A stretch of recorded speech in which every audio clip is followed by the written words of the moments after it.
ఒక్క మినిట్ జై తెలంగాణ కేసీఆర్ గారి నాయకత్వం.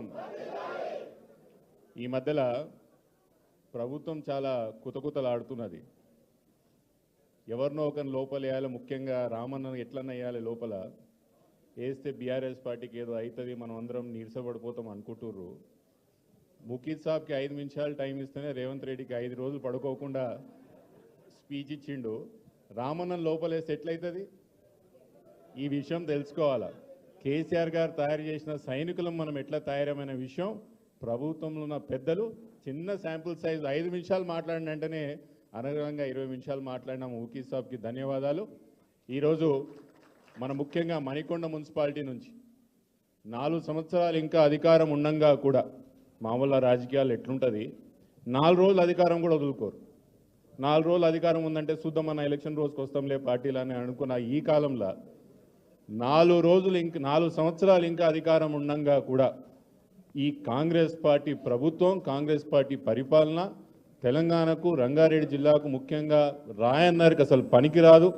వీళ్ళు ఇంకా ఇట్లనే కొనసాగితే తీరని లోటు తెలంగాణకు జరుగుతుందని గుర్తించి మరీ 4 సంవత్సరాలు ప్రతిపక్షంలో పనిచేయడానికి ముందుకొచ్చిన మా పెద్దలు నాయుడు గారికే కానీ, ఇక తమ్ముడు ఆరిఫ్కే కానీ, మా పాత మిత్రులు నవాజ్ ఇంకా ఆమెర్, వీళ్ళందరికీ కూడా పేరు పేరున మీరందరికీ మరొకసారి బీఆర్ఎస్ కుటుంబ సభ్యులుగా, కేసీఆర్ గారి యొక్క సైనికులుగా మీ అందరినీ కూడా స్వాగతం పలుకుతూ आप सबको इस्तकबाल करता हूँ, खैर मखदूम करता हूँ और एक बार हमारी जमात में ఒక విషయం మాత్రం యాద పెట్టుకోండి. నేను మిగతా విషయాలంతా పెద్దలు అమ్మ రామన్న మాట్లాడతారు. మన నియోజకవర్గం నుంచి దాదాపు 2 సార్లు అతిపెద్ద మెజార్టీతో స్థానిక శాసనసభ్యులు గెలవడం జరిగింది. మన నియోజకవర్గమే కాదు, పక్కల నియోజకవర్గాలు ఉన్న చేవెళ్ళనే కానీ, ఇటున్న షేర్లింగంపల్లె కానీ, మన కొంచెం పక్కలున్న పటంచెరు నియోజకవర్గాలు, ఈ 4 దిక్కులు మన నియోజకవర్గంలో వీళ్ళందరినీ కూడా ఎవరు సొంత శక్తితో గెలిచిన వాళ్ళు కాదు. యాదు పెట్టుకోవాలి, ఇక్కడ వచ్చిన వాళ్ళందరూ ఎవరు సొంత శక్తిలో గెలిచిన వాళ్ళు కాదు. కేసీఆర్ అనే ఒక మహాశక్తి లేకపోతే వీళ్ళెవరు వార్డు మెంబర్ కూడా గెలవకపోతున్న విషయం యాదు పెట్టుకోండి. వార్డు మెంబర్ కూడా వీళ్ళు గెలవకపోతుంది. అట్లాంటి వాళ్ళని 2 సార్లు ఎమ్మెల్యే టికెట్ ఇచ్చిండ్రు. 2 సార్లు ఎమ్మెల్యే టికెటే కాదు, వాళ్ళు తెలుగుదేశం పార్టీలో ఉన్నప్పుడు మన పార్టీలోకి పిలుచుకొని వాళ్ళకి ఎంత అధికారం అప్పచెప్పిండ్రు. ఆ నియోజకవర్గాలకి వాళ్ళే ముఖ్యమంత్రిగా ఆ రోజు అధికారం చెలాయించిన విషయం కూడా మనం యాద పెట్టుకోండి. అట్లాంటి 10 సంవత్సరాలు మీరు ముఖ్యమంత్రిగా కేసీఆర్ గారు ఉన్నప్పుడు 10 సంవత్సరాలు మీ నియోజకవర్గంలో ఇంత ఆధిపత్యం చేసిరు కదా.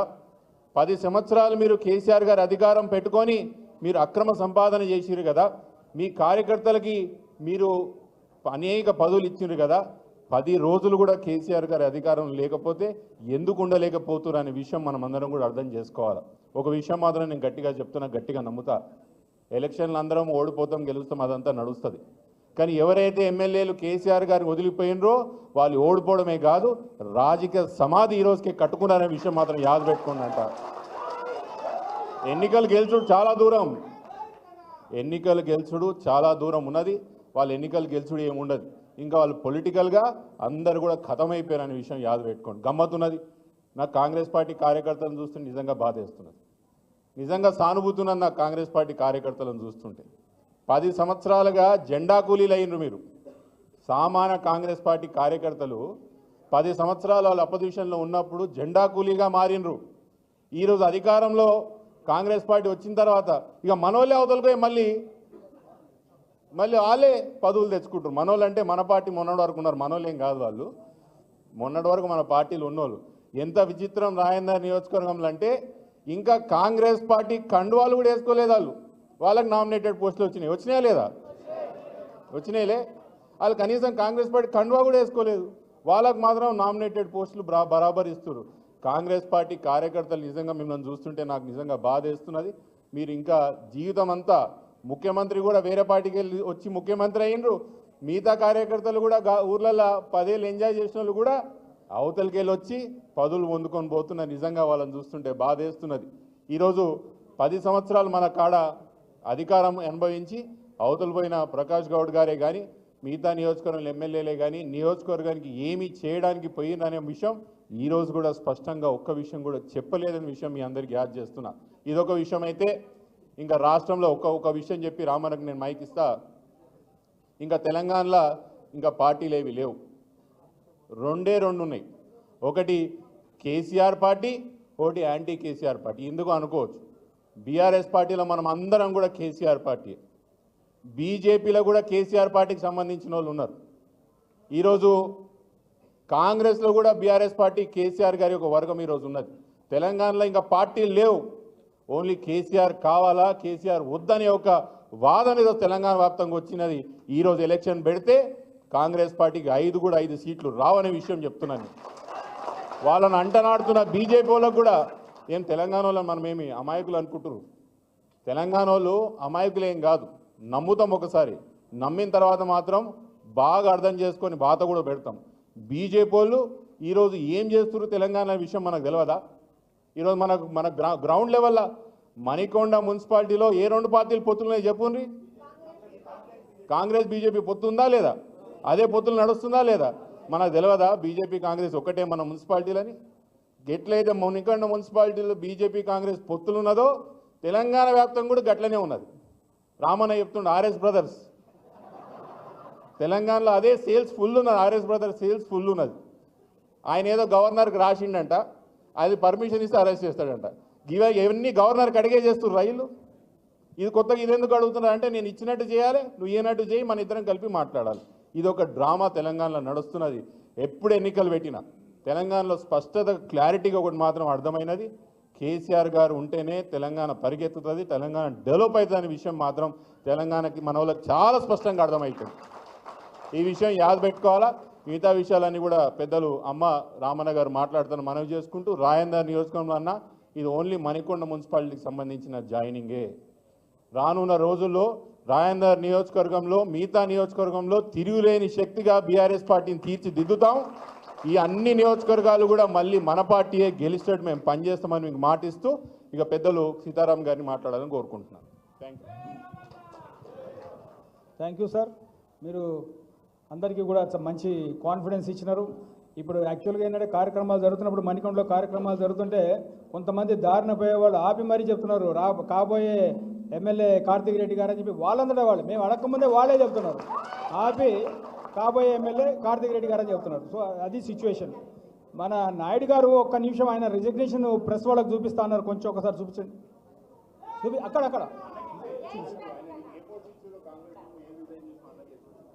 అది రెజిగ్నేషన్ లెటర్ అది కూడా రెడీ చేసిన ఆయన సంతకం పెట్టేసి ఇచ్చేసినాం.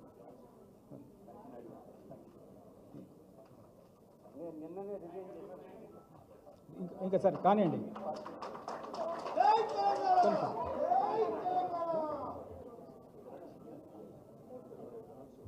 నాయుడు గారు జాయింట్ సెక్రటరీ పొజిషన్కి జిల్లా జాయింట్ సెక్రటరీ పోస్టుకి రిజైన్ చేసి పార్టీలో చేరారు. అంతకుముందు మీరు గతంలో బీఆర్ఎస్ పార్టీలో ఉన్నారు. ఎలక్షన్ ముందు కరెక్ట్గా ఆయన వారు కాంగ్రెస్ పార్టీలోకి వెళ్ళారు, మళ్ళీ ఇప్పుడు వచ్చారు. సార్ నమస్కారం సార్. నేను ముందు టీఆర్ఎస్ పార్టీలో పనిచేశాను సార్, వైస్ ప్రెసిడెంట్గా పనిచేశాను. కానీ నేను పార్టీలో పనిచేస్తుంటే అక్కడ పెద్ద మనుషులకు ఎవరికి నచ్చలేదు సార్.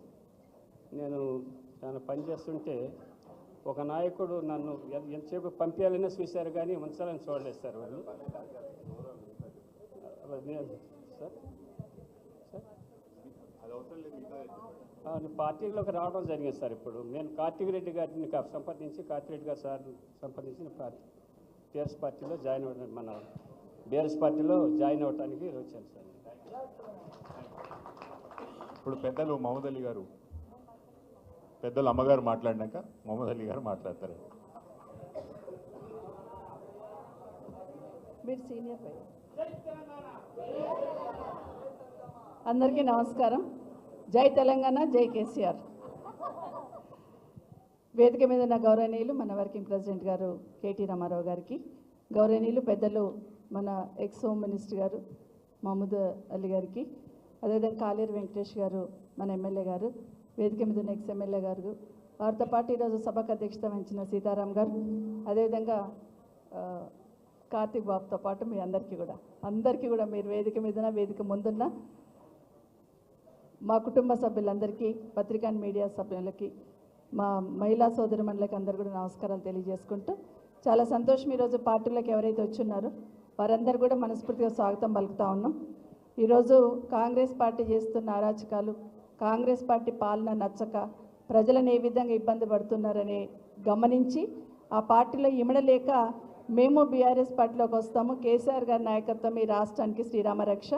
కాబట్టి కేసీఆర్ గారు వెన్నంటే మేము ఉంటామని వచ్చిన మీకు అందరికీ కూడా మనస్ఫూర్తిగా స్వాగతం చెప్తా ఉన్నాను పేరు పేరున.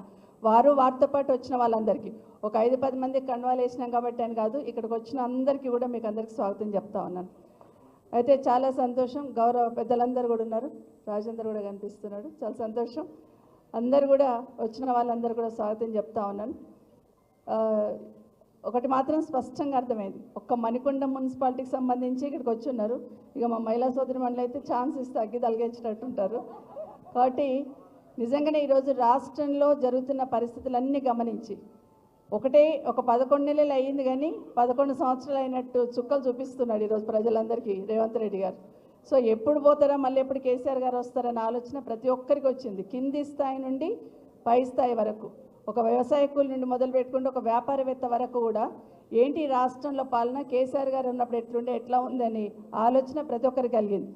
అదేవిధంగా ఈరోజు మణికొండ మున్సిపాలిటీ తీసుకుంటే తెలంగాణ రాకముందు ఎట్లుండే, కేసీఆర్ గారు వచ్చినాక ఎట్లా మారింది అనేది ఆ ప్రాంతాన్ని చూస్తేనే అర్థమవుతుంది. ఆ ప్రాంతం ఏ విధంగా బాగా డెవలప్మెంట్ అయింది. ఎప్పుడు నేను కేటీఆర్ గారితో గొడవ పడుతుంటే షేర్లింగంపల్లి, రాజేంద్ర నగర్, అసలు ఈ 2 నియోజకవర్గాలకు మీరే ఎమ్మెల్యేనా అని అడుగుతుంటే మంత్రి గారికి నేను ఆ రోజు. ఎందుకంటే ఎక్కడ చిన్న సమస్య ఉన్నా డబ్బులు తీసుకుపోయి రాజేంద్ర నగర్లో పెడతా ఉంటుండే, షేర్లింగంపల్లిలో పెడతా ఉంటుండే.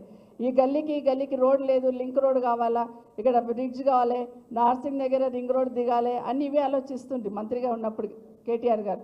సో ఎప్పుడు నేను గొడవ పడుతుంటే అన్నట్టు అసలు ఎమ్మెల్యే గారికి అవగాహన ఉందో లేదో కానీ రాజేంద్ర నియోజకవర్గం మీద, షేర్లింగంపల్లి మీద మీకున్న అవగాహన ఇంకెవరికి లేదండి, అంత బాగా డెవలప్ చేసిందని చెప్తుంది. మనం అనుకున్నామా మన దగ్గర సైకిల్ ట్రాక్ ఎట్లా వచ్చింది రింగ్ రోడ్ పక్కన, అసలు ఎక్కడన్నా ఉందా? హాయిగా పొద్దున్న లేస్తే దాన్ని చూస్తే సైకిల్ దొక్కనికి రాని మాలాంటలో కూడా తొక్కితే బాగుండు అన్న ఫీలింగ్ వస్తూ ఉంటుంది, అంత బాగా చేసింది. సో ఇట్లా ఒక్కొక్కటి ఆలోచించి అంటే ఒక్కొక్క అడుగు వేసినప్పుడు ఈ రాష్ట్ర ప్రతిష్ట పెంచే ప్రయత్నం కేసీఆర్ గారు చేశారు, వారి నాయకత్వంలో కేటీఆర్ గారు చేశారు. ఈరోజు మన గండిపేట లేక్ దగ్గర 100 కోట్లు పెట్టి ఆడ పార్క్ డెవలప్ చేస్తున్నారు కదా, ఎవరైనా అనుకున్నామా? మన అప్ప దగ్గర ఆ కొండలు గుట్టలు ఉన్న ఫారెస్ట్ ల్యాండ్ని ఈరోజు సండే 1000 మంది వాకింగ్ పోతారట అక్కడ. అంటే అంత ఆలోచించారు. అంటే భవిష్యత్తులో ప్రజలకు ఏం కావాలా, ఏం చేస్తే బాగుంటుందన్న ఆలోచన గతంలో కేసీఆర్ గారు చేస్తే ఈ 11 నెలల్లో ఈ రాష్ట్ర ప్రతిష్ట 10 సంవత్సరాల కేసీఆర్ గారు ఎట్లా పెంచారో 11 నెలల్లో నెల తగ్గించుకుంటూ పోయారు. రాష్ట్ర ప్రతిష్ట ఎట్లా దిగజార్చాలనే కంకణం ఈ రాష్ట్ర ముఖ్యమంత్రి గారు కట్టుకున్నట్టు స్పష్టంగా కనిపిస్తుంది. నిన్నగాక మొన్న మేము కొడంగల్ దగ్గర పోయినాం, మొన్న గొడవ అవుతుంది కదా, 3 రోజుల నుండి చూస్తున్నాం కదా, అవసరం లేని దగ్గర ల్యాండ్ అక్విజిషన్ చేసి ఏ విధంగా బాధ పెడుతున్నాడనేది చూస్తున్నాం. కొంతమంది లేడీస్ మాట్లాడుతూ ఉంటే అక్కడ పోయిన తర్వాత నిజంగానే ఎంత అరాచకం చేస్తున్నారంటే భూమి ఇవ్వమంటున్నారు, భూమి ఇవ్వకపోతే వాళ్ళని దౌర్జన్యం చేసి వాళ్ళని కొట్టి జైల్లో పెట్టడం ఒకటైతే, అర్ధరాత్రి 1:30కి పోయి లైట్స్ ఆఫ్ చేసి లేడీస్ని అసభ్యంగా వాళ్ళు వివరించి చెప్తా ఉంటే మనసు కలుక్కుమంది, ఎక్కడున్నాము ఏం చూస్తున్నాం ఈ రాష్ట్రంలో అనిపించింది. మహిళల పట్ల అంత అసభ్యంగా ప్రవర్తిస్తూ అంత అరాచకం చేస్తూ ఉంటే ఆ ప్రాంతానికి ఎమ్మెల్యేగా ప్రాతినిధ్యం వహిస్తున్న రేవంత్ రెడ్డి గారు ముఖ్యమంత్రి అయినారు, వాళ్ళ ఓట్లు వేసుకొని కనీసం నోరు కూడా పెగలట్లేదు. కానీ ఏం చేస్తున్నాడంటే అవతల పార్టీలో బీఆర్ఎస్ పార్టీలో ఎవరున్నారు, ఏం చేయాలి, కేటీఆర్ని ఏం చేయాలి ఫస్ట్ అనేది ఒకటే డిస్కషన్ తప్పిస్తే ఇంకా వేరే ఆలోచన లేదు. అరే నాకు ఓట్లు వేసిన వాళ్ళు రోడ్డు మీద పడ్డారు, ఏడుస్తున్నారు, బాధపడుతున్నారు అనే ఆలోచన లేకుండా కేటీఆర్ని ఏం చేయాలని ఒక ఆలోచన ఒకటే ఈ 3 రోజుల నుండి 4 రోజుల నుండి చూస్తూ ఉన్నాం. నిజంగానే ఈరోజు రాష్ట్ర వ్యాప్తంగా ఒక్కసారి ఆలోచిస్తూ ఉంటే ఒక మహిళా జర్నలిస్టు వాళ్ళ సొంత ఊరికి పోతే 2 మహిళా జర్నలిస్టులు మీరు చూస్తున్నారు వీడియోలలో, ఎంత అసభ్యంగా ప్రవర్తించిండ్రు ఆ మహిళా జర్నలిస్టుల మీద అని చూస్తున్నాం. ఎక్కడికి వాళ్ళ ఊరికి ఒక మహిళా జర్నలిస్ట్ పోతే కూడా అదే కొడంగల్ పోతే కూడా అదే విధంగా ప్రవర్తించున్నారు. ఎక్కడైనా మహిళల మీద అరాచకం జరుగుతూ ఉన్న సందర్భంలో ఒక్కరు కూడా అధికార పార్టీ నుండి స్పందించడానికి ప్రభుత్వం సిద్ధంగా లేరు. ఎక్కడ చూసినా అరాచకం చేస్తున్న ఈ సందర్భంలో నిజంగానే చాలాసార్లు రాహుల్ గాంధీ గారు దేశవ్యాప్తంగా చూసినప్పుడు రాజ్యాంగాన్ని చేతిలో పట్టుకొని రాజ్యాంగంలోని అన్ని మాటలు మాట్లాడుకుంటూ తిరుగుతూ ఉన్నారు. అయ్యా రాహుల్ గాంధీ గారు, ఈ రాష్ట్రంలో రైతులు రోడ్డున పడి రైతుల మీద కేసులు అయ్యి రైతులను 3rd డిగ్రీ ప్రయోగించి ఈరోజు జైల్లో పెడతా ఉన్నారు. ఎక్కడున్నారు మీరు? ఎందుకంటే ఎన్నికల కన్నా ముందు వచ్చినప్పుడు అన్ని డిక్లరేషన్లను వచ్చి పెద్ద సోనియా గాంధీ గారి దగ్గర నుండి మొదలు పెడితే రాహుల్ గాంధీ, ప్రియాంక గాంధీ గారు కూడా వచ్చి చెప్పినారు. మరి ఈ రాష్ట్రంలో ఇంత అరాచకం అవుతుంది కదా, మహిళల్ని అర్ధరాత్రి పోయి అసభ్యంగా ప్రవర్తిస్తున్నారు కదా అధికారంలో ఉన్న వాళ్ళు, ఎందుకు మీరు ఇక్కడ వచ్చి పలకట్లేరు? ఎందుకు ఇటు పక్క తిరిగి చూడట్లేరు? వినిపించట్లేదా, కనిపించట్లేదా రాహుల్ గాంధీ గారు అని నేరుగా రాహుల్ గాంధీ గారిని అడుగుతా ఉన్నాను. ఎందుకంటే ఈ రాష్ట్రంలో జరుగుతుంది, ఒక్కసారి కన్ను విప్పి వినండి, చెవులు విప్పి వినండి, కన్ను విప్పి చూడండి. ఎందుకంటే రాష్ట్రంలో ఈరోజు అరాచకం సృష్టిస్తూ మమ్మల్ని అడిగే వాళ్ళు ఎవరు లేరు అని ఒక నియంత పాలన ఈ రాష్ట్రంలో జరుగుతూ ఉంది. దయచేసి ఇక్కడ తిరిగి చూడండి, దేశమంతా తిరిగి చూస్తున్నారు కదా. మరి మీ ప్రభుత్వం, మీ ముఖ్యమంత్రి గారు ఈ రాష్ట్రంలో ఇంత అరాచకం జరుగుతూ ఉంటే ఎందుకు ఇటు పక్క తిరిగి చూడట్లేరు అనేది నేరుగా రాహుల్ గాంధీ గారిని అడుగుతా ఉన్నాను. ఇప్పటికైనా కళ్ళు తెరవండి, ఈ రాష్ట్రంలో జరుగుతున్న అరాచకాన్ని కనీసం ఇక్కడ తిరిగి చూడండి అని రాహుల్ గాంధీ గారిని ఈ వేదిక మీద నుండి కోరుతా ఉన్నాను. ముఖ్యంగా ఇక్కడికి వచ్చిన మీరందరూ కూడా రాష్ట్రంలో నిజంగానే అధికారం పోయినందుకు ఇక్కడ ఉన్న వేదిక మీద ఉన్న వాళ్ళకి ఎవరికి బాధ లేదు, కానీ ఒక్క సంవత్సరంలోనే రాష్ట్ర ప్రతిష్ఠ ఇంత దిగజార్చారు కదా. మరి ఇంకా 4 సంవత్సరాలు ఈ రాష్ట్రాన్ని ఎక్కడ చేస్తారు, ఏం చేస్తారని ఒక ఆందోళన మాత్రం కలుగుతుంది. ఎవరు చూసినా ఇలాంటి పాలనను మేము ఊహించలేదు, అయ్యో కేసీఆర్ గారిని బోడగొట్టుకున్నామే. ఇప్పుడు ఇంతకుముందు ఆ తమ్ముడు మాట్లాడుతూ చెప్పినాడు, గురుకులాలు పెట్టినప్పుడు ముస్లిం మైనార్టీకి సంబంధించిన గురుకులాలు పెట్టినప్పుడు కేసీఆర్ గారు ఏం మాట్లాడారంటే ఏకే ఖాన్ గారిని అక్కడ ఇన్ఛార్జ్ పెట్టున్నారు. ఒక్క మాట చెప్పారు, జనరల్గా ముస్లిం సోదరులు ఆడబిడ్డల్ని చదివించరు, కానీ గురుకులాలలో అమ్మాయిల కోసం ప్రత్యేకంగా గురుకులం ఏర్పాటు చేయండి, మీ అమ్మాయిలు బాగా చదువుకుంటేనే మీ దాంట్లో వ్యవస్థలో మార్పు వస్తుందని గట్టిగా చెప్పి నమ్మించి ఈరోజు గురుకులాలు ఏర్పాటు చేస్తున్నారు. 1020 గురుకులాలు ఉంటే 650 గురుకులాలు అమ్మాయిల పేరు మీదే పెట్టారు. అంటే ఏ విధంగా ఆలోచించినారు కేసీఆర్ గారు అనేది ఒక చిన్న ఉదాహరణ చెప్తా ఉన్నాను. తప్పకుండా మళ్ళీ కేసీఆర్ గారు ఈ రాష్ట్రానికి వారి నాయకత్వం అవసరం. ఈ రాష్ట్ర ప్రతిష్ట, ఈ రాష్ట్ర గౌరవం, ప్రజల గౌరవం కాపాడాలంటే ఒక కేసీఆర్ గారే రాష్ట్రానికి శ్రీరామ రక్ష. మరొకసారి మీకు అందరికీ కూడా తెలియజేసుకుంటూ, ఎందుకంటే అడుగడుగున అన్ని వర్గాలను అవమానిస్తున్న ఈ ప్రభుత్వానికి తప్పకుండా ప్రజలే బుద్ధి చెప్తారని కూడా మరొకసారి తెలియజేసుకుంటూ, మీకు వచ్చిన మీ అందరికీ ప్రత్యేకంగా ధన్యవాదాలు తెలియజేస్తూ, ఖచ్చితంగా ఇక్కడ పోరాటం చేసి గులాబీ జెండా చేతిలో పట్టుకొని మెడలో కండ వేసుకొని పనిచేస్తున్న మీకు అందరికీ అర్ధరాత్రి చిన్న ఇబ్బంది ఉందన్నా వేదిక మీద ఉన్న వాళ్ళందరం కూడా మీ దగ్గర ఉంటాం, ఖచ్చితంగా పోరాటం చేద్దాం, ప్రభుత్వాన్ని వెనక్కి తెచ్చుకుందాం. జై తెలంగాణ, జై కేసీఆర్. ఇంకొక 5 నిమిషాలు టైం ఉంది, మీరు రెడీ కాకుండ్రి. జనాబ్ మొహమ్మద్ అలీ సాబ్ 5 मिनट आपका तकरीर रखे साहब.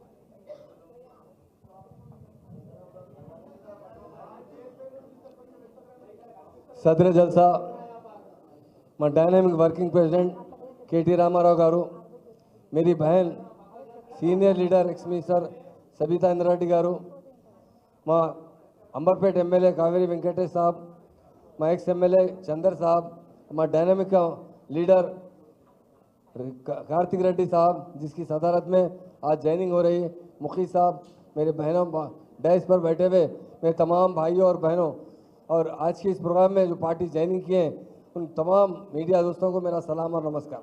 मैं 2 ही बात करूंगा क्योंकि सब लोग इंतज़ार में केटीआर साहब सुनने के लिए. देखिए, बहुत से पार्टियां बनते हैं पावर के लिए. तेलुगु देशम पार्टी एनटी रामाराव साहब ने बनाया था, 1 साल में उन्होंने पावर में आए थे. मगर केसीआर साहब एक महान लीडर है, इसलिए लोग उन्हें 5वां गांधी कहते हैं. उन्होंने पावर के लिए पार्टी नहीं बनाई, तेलंगाना के आवाम को इंसाफ दिलाने के लिए, क्योंकि हमारी जो दौलत थी पूरी लूट कर आंध्रा ले जाते थे. हमारे लोगों को ना नौकरियां मिलते थे, ना हमारे साथ इंसाफ होता था. हमारी स्टेट में कांग्रेस ऑलरेडी 50 साल हुकूमत कर चुकी है, कभी भी हमारी तरक्की के बारे में नहीं सोचा. हमेशा तेलंगाना में फिसादात हुआ करते थे. फिसादात होने के बाद ये कांग्रेस के लीडर आकर शक्कर दिया करते थे, चावल दिया करते थे, एक पैकेज बना कर देते थे. मगर हमारे महान और महात्मा लीडर केसीआर साहब 2014 में जैसा पावर में आए, तेलंगाना से फिसादात का खात्मा करने वाले लीडर है वो केसीआर साहब है. केसीआर साहब असल देखें तो तेलंगाना के मालिक है. ये जो किराएदार है ना, आज आकर कांग्रेस वाले बात कर रहे हैं, ये हमें तरक्की नहीं दिला सकते। हर शोबे आज में आप देखिए 1 साल में क्या असर हो चुका है हमारी स्टेट का। हर जगह हम बैकवर्ड हो चुके हैं, हर शोबे आज में पीछे हो चुके हैं।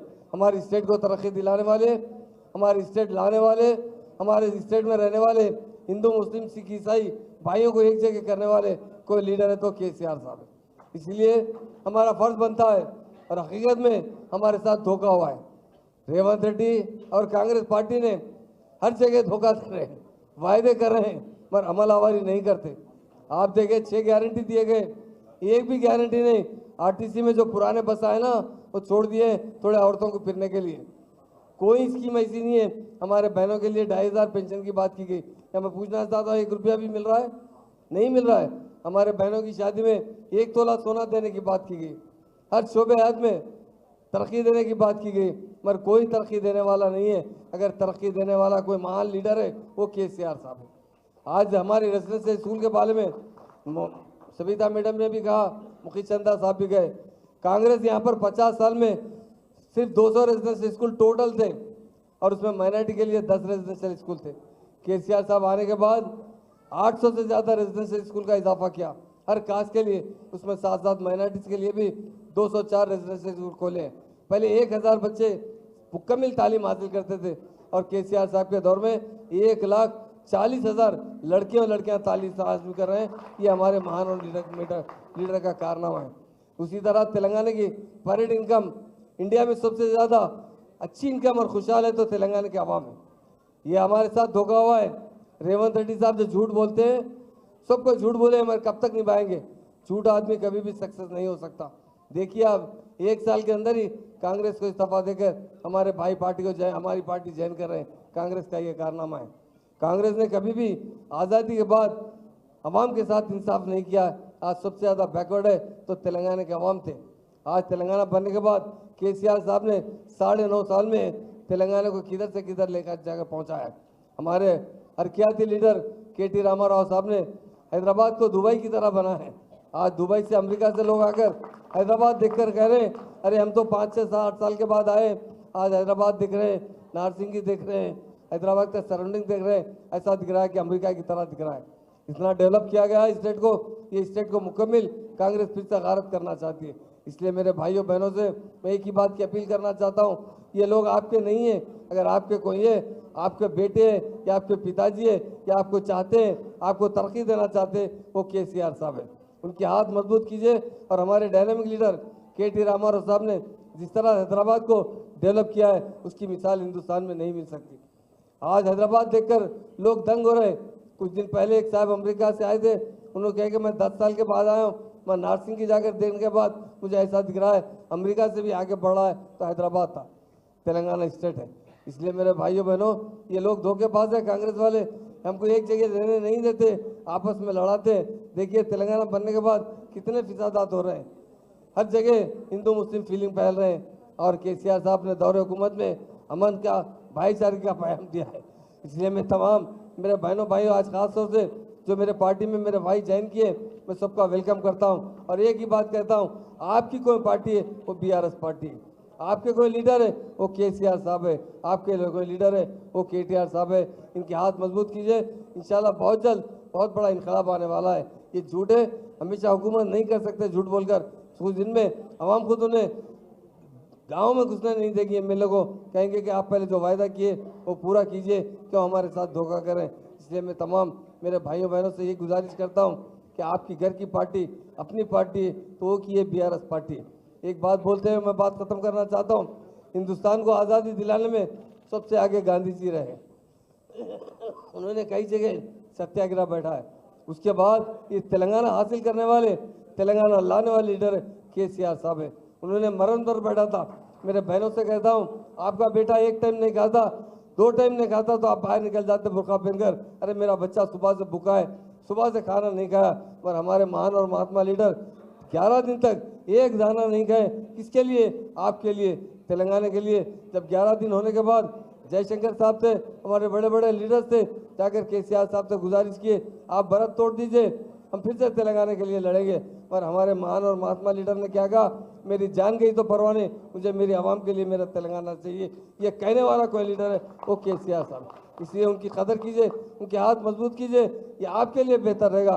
इसलिए मेरे भाइयों बहनों, मैं आपसे यही गुजारिश करना चाहता हूँ, तो आपकी पार्टी है तो बीआरएस पार्टी है, इसको थाम लीजिए और हमेशा इंशाल्लाह आने वाला वक्त हमारे लिए बहुत अच्छा रहेगा। मुझे जो मौका दिया गया है उसके लिए मैं शुक्रिया अदा करता हूँ और यकीनन कार्तिक रेड्डी साहब को मुबारकबाद देता हूँ। आपके तरफ से काफ़ी लोग जैन होते जा रहे हैं, अवेयरनेस आ रहा है, क्योंकि नौजवानों का दौर है, आने वाला दौर बहुत तेज़ी से तरक्की करेगा तेलंगाना। हमारा फर्ज बनता है बीआरएस पार्टी के हाथ मजबूत कीजिए और सुनहरा तेलंगाना जो सीएम साहब का सपना है वो ज़रूर बनाएं, और उनके हाथ में ही बन सकता है। ये दूसरे लोग जो हमारे किराएदार हैं ना, ये लूट कर ले जा रहे हैं यहाँ का पैसा, दूसरे स्टेटों में खर्चा कर रहे हैं। इसलिए मेरे भाइयों बहनों, हम सब मिलजुल कर आपस में मुस्तैदा तरीके से बीआरएस पार्टी के हाथ मजबूत कीजिए और हमेशा यही सोचिए, आपका कोई लीडर है वो केसीआर साहब है, आपका कोई लीडर है वो केटीआर साहब है, जो आपको तरक्की दिलाना चाहते हैं। मुझे जो वक्त दिया गया है उसका मैं शुक्रिया अदा करता हूँ। जय तेलंगाना, जय जय तेलंगाना। కొంచెం ప్రతి ప్రభుత్వానికి కూడా ఒక విధానం ఉంటుంది. కేసీఆర్ గారి విధానం రైతు అభివృద్ధి అయితే, ఆ రోజు రాజశేఖర రెడ్డి గారి యొక్క ప్రభుత్వ విధానం ఉచిత కరెంటు రైతులు ఉంటుండే. విచిత్రంగా ఈ ప్రభుత్వం ఒక విధానం కేటీఆర్ని ఎట్లా అరెస్ట్ చేయాలనేది ఒకటే ఒక విధానంతో ఈరోజు కాంగ్రెస్ పార్టీ ప్రభుత్వం ముందరికి నడుస్తున్నది. అటువంటి కాంగ్రెస్ పార్టీకి పగటిపూత మేలుకున్నప్పుడే పీడకలలు యాద్ చేస్తున్నటువంటి మా అన్న కేటీఆర్ గారిని మాట్లాడాలని చెప్పి నేను కోరుకుంటున్నాను. జై తెలంగాణ. అందరికీ నమస్కారం. పెద్దలు, గౌరవనీయులు, రాష్ట్ర మాజీ మంత్రివర్యులు, అదేవిధంగా ఈరోజు తన పోరాట పటిమతో మా అందరిలో కూడా కొత్త ఉత్సాహాన్ని నింపుతున్న మా అక్క శ్రీమతి సబితా ఇంద్రారెడ్డి గారు, గౌరవనీయులు పెద్దలు రాష్ట్ర హోంశాఖ మాజీ మంత్రివర్యులు అన్నగారు మొహమ్మద్ మహమూద్ అలీ గారు, మా తమ్ముడు తప్పకుండా రాజేంద్రనగర్ నియోజకవర్గాన్ని భవిష్యత్తులో ఉజ్వలంగా అభివృద్ధి బాటలో ముందుకు తీసుకుపోయే అద్భుతమైన నాయకుడు మా తమ్ముడు పట్లోల కార్తిక్ రెడ్డి గారు, గౌరవనీయులు మణికొండ మున్సిపాలిటీలో బీఆర్ఎస్ పార్టీ అధ్యక్షులు సోదరులు సీతారాం ధూళిపాల గారు. మీరు మా అన్నగారిని మీకు పరిచయం చేయడం మర్చిపోయినాను. అంబర్పేట శాసనసభ్యులు పెద్దలు, వాళ్ళ స్వామి అయ్యప్ప స్వామి మాలేసుకున్నారు అన్నగారు కాలేరు వెంకటేష్ అన్నగారు, గౌరవనీయులు రామగుండం మాజీ శాసనసభ్యుడు సోదరుడు కోరుకంటి చందర్ గారు, ఇప్పటిదాకా తన మాటతో షాయరీతో మిమ్మల్ని అందరినీ ఆకట్టుకున్న మా తమ్ముడు అబ్దుల్ ముఖీద్ చందా గారు, వేదికపైన ఆసీనులైన గౌరవనీయులు వక్ఫ్ బోర్డ్ మాజీ చైర్మన్ నిజాముద్దీన్ గారు, ఇంకా మా అర్షద్ గారు, అదేవిధంగా చాలామంది పెద్దలు ఉన్నారు. నేను ఎవరిలో పేర్లు చెప్తున్నానో మనసులనే తిట్టుకోండి, బయటకు తిట్టకుండ్రి. వేదిక ముందున్న మా ఆడబిడ్డలకు, ముందున్న మా మణికొండ నియోజకవర్గం నుండి తరలి వచ్చిన, మణికొండ మున్సిపాలిటీ నుంచి తరలి వచ్చిన మా అన్నదమ్ములకు, అక్క చెల్లెళ్లకు, ప్రత్యేకించి ఈరోజు పార్టీలో చేరుతున్న నాయుడు గారు, మరి రంగారెడ్డి జిల్లా కాంగ్రెస్ కమిటీకి జాయింట్ సెక్రటరీగా ఉన్నారు. వాళ్ళ అబ్బాయి కూడా ఎయిర్ ఫోర్స్లో పనిచేస్తున్నాడంట. ప్రత్యేకంగా సెలవు పెట్టి ఈరోజు మరి ఇక్కడికి వచ్చేసిన వారి అబ్బాయికి కూడా, దాంతోపాటు వాళ్ళ మిత్ర బృందం మొత్తం నాయుడు గారు వెంబడ వచ్చిన పెద్దవాళ్ళందరికీ, అదేవిధంగా సోదరులు షేక్ ఆరిఫ్, భాస్కర్ గౌడ్, నవాజ్, ఆమిర్, ఖానాపూర్ ఉప సర్పంచ్ వెంకటేష్కి, అదేవిధంగా పేరు పేరున కార్యక్రమంలో పాల్పంచుకుంటున్న పత్రికా మిత్రులకి, మా వెనకాల నిల్చొని మరి వింటున్న మా ఆడబిడ్డలకి, అంటే జల్దీ తొందర ఉందా పోయేది లేక కనబడతలేదా? రెండు మధ్యలో ఉన్న వాళ్ళు కూర్చుంటే వాళ్ళకి వెనక కనబడుతుంది, మీరు కూర్చోండి. మధ్యలో ఉన్న వాళ్ళు గొడవ కట్టేసి వెనుకున్న వాళ్ళు కనబడతలేదు. Thank you. పేరు పేరున అందరికీ నమస్కారం. మీ అందరికీ రాష్ట్రంలో జరుగుతున్న అన్ని పరిణామాలు తెలుసు. రోజు పేపర్లలో, టీవీలలో ఏం జరుగుతూ ఉంది, ఏమేమి అవుతున్నాయి, ఇవన్నీ కూడా మీకు తెలుసు. మీకు ఒక విషయం మాత్రం నేను ప్రత్యేకంగా గుర్తు చేయదలుచుకున్నాను. తెలంగాణ రాష్ట్రం ఏర్పడ్డ నాడు, సరిగ్గా 11 సంవత్సరాల కిందట, హైదరాబాద్ మహానగరంలో ముఖ్యంగా రాజేంద్రనగర్ కానీ లేదా రంగారెడ్డి జిల్లాలోని వివిధ నియోజకవర్గాల్లో కానీ కొన్ని అనుమానాలు ఉండేది. హైదరాబాద్కి పెట్టుబడులు వస్తాయి అనేది కాదు, ఉన్నాయే పోతాయంట. హైదరాబాద్ అభివృద్ధి కుంటుపడుతుందంట, హైదరాబాద్ బ్రాండ్ ఇమేజ్ దెబ్బతినిపోతుందంట, హైదరాబాద్లో హిందువులు ముస్లింల మధ్యన అనవసరపు గొడవలు అవుతాయంట అని చెప్పి చాలా చాలా రకాలుగా ఆనాడు ప్రచారాలు జరుగుతూ ఉండేది. ఇప్పుడు చాలామంది మర్చిపోయినట్టు కూడా ఉన్నారు, ఎందుకంటే అవన్నీ పాత ముచ్చట్లు కాబట్టి మర్చిపోయినట్టున్నారు.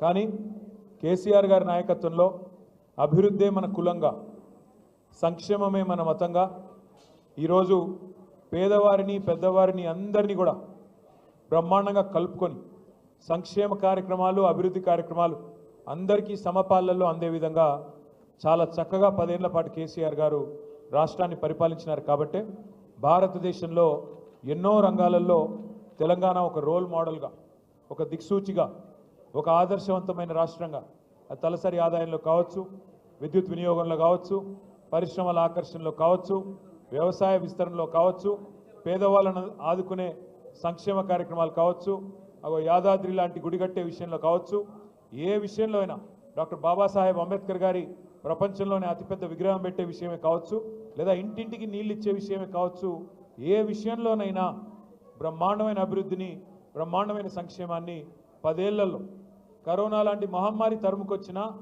పేదలను కడుపులో పెట్టుకొని చూసుకుంటూ ఎక్కడ సంక్షేమం ఆగకుండా చూసుకున్నారు. కాబట్టే కేసీఆర్ గారిని మీరు రాజేంద్ర నగర్ నియోజకవర్గంలో కూడా మనస్ఫూర్తిగా ఆశీర్వదించి ఆనాటి మన అభ్యర్థిని మీరు అఖండమైన మెజారిటీతో గెలిపించారు. తమ్ముడు కార్తిక్ రెడ్డి గారు చెప్పినట్టు ఎమ్మెల్యేలు కొంతమంది పార్టీని వదిలిపెట్టి పోవచ్చు కాక, కానీ ఎమ్మెల్యే పోయినా అధికార లాలసతో పైరవీల కోసము పదవుల కోసము ఇంకో దానికోసం వారు పోయినా మేము మాత్రం ఉంటాము, పార్టీని వదిలిపెట్టము అని చెప్పి నిబద్ధతతో ఉన్న మా గులాబీ అన్నదమ్ములకి, మా ఆడబిడ్డలకు హృదయపూర్వకంగా శిరస్సు వంచి నేను ధన్యవాదాలు తెలియజేస్తాను. కష్టాలు అందరికీ వస్తాయి, కష్టాలు మనిషి అనేవాడికి అందరికీ వస్తాయి. గెలుపులు ఓటములు ఎదురు దెబ్బలు ఇవి కొత్త కాదు. 2001 ఏప్రిల్లో కేసీఆర్ గారు పార్టీ పెట్టినప్పుడు ఆనాడు ఆయన వెంబడ కేవలం పిడికెడు మంది ఉండే, కానీ 24 ఏళ్లలో ఈరోజు కేసీఆర్ గారు పెట్టిన పార్టీ ఇంతింతై వట్టుడింతై అన్నట్టు ఆనాడు పెట్టిన ఒక విత్తనం వాళ్ళ మహావృక్షమై వేలాది లక్షలాది మంది నాయకులను కార్యకర్తలను బ్రహ్మాండంగా గ్రామ గ్రామాన ప్రతి పట్టణంలో ప్రతి పల్లెలో అద్భుతంగా విజృంభించి భయంకరంగా ఇవాళ అన్ని చోట్ల కూడా విస్తరించింది. నా విజ్ఞప్తి నా ప్రార్థన మీతో ఒకటే, ఇవాళ కేసీఆర్ గారు అంటే ఒక వ్యక్తి కాదు, టీఆర్ఎస్ అంటే ఒక సామాన్య శక్తి కాదు. కొంతమంది కలలు కంటున్నారు, పిచ్చి కలలు కంటా ఉన్నారు. రేవంత్ రెడ్డి గారు నిన్న మొన్న మాట్లాడుతున్నారు, కేసీఆర్ను ఫినిష్ చేస్తా, బీఆర్ఎస్ను ఫినిష్ చేస్తా. నేను రేవంత్ రెడ్డికి ఒకటే చెప్తా ఉన్నా, కేసీఆర్ను ఫినిష్ చేస్తా అని చెప్పి నీలాగా 24 ఏళ్లలో చాలామంది ప్రగల్భాలు పలికినారు, పిచ్చి ప్రేలాపనలు చేసినారు. ఇవాళ ఒక్కసారి చరిత్రలోకి తిరిగి తొంగి చూడు, కేసీఆర్ను ఫినిష్ చేస్తా అన్న వాళ్ళు ఎవరన్నా ఇక్కడ ఉన్నారా, ఇంకా వాళ్ళు ఫినిష్ అయినరా ఒక్కసారి చూసుకోమని చెప్పి నేను విజ్ఞప్తి చేస్తా ఉన్నా. కేసీఆర్ అనే వ్యక్తి ఆయన తెలంగాణ రాష్ట్ర ఏర్పాటు కనుక ఆయన నడుం బిగించకపోతే ఇవాళ రేవంత్ రెడ్డి కూర్చున్న కుర్చీ, రేవంత్ రెడ్డి కూర్చున్న తెలంగాణ ముఖ్యమంత్రి అనే కుర్చీ ఇవాళ ఉంటుండేనా ఒక్కసారి ఆలోచించాలని చెప్పి కూడా నేను మిమ్మల్ని కోరుతా ఉన్నాను.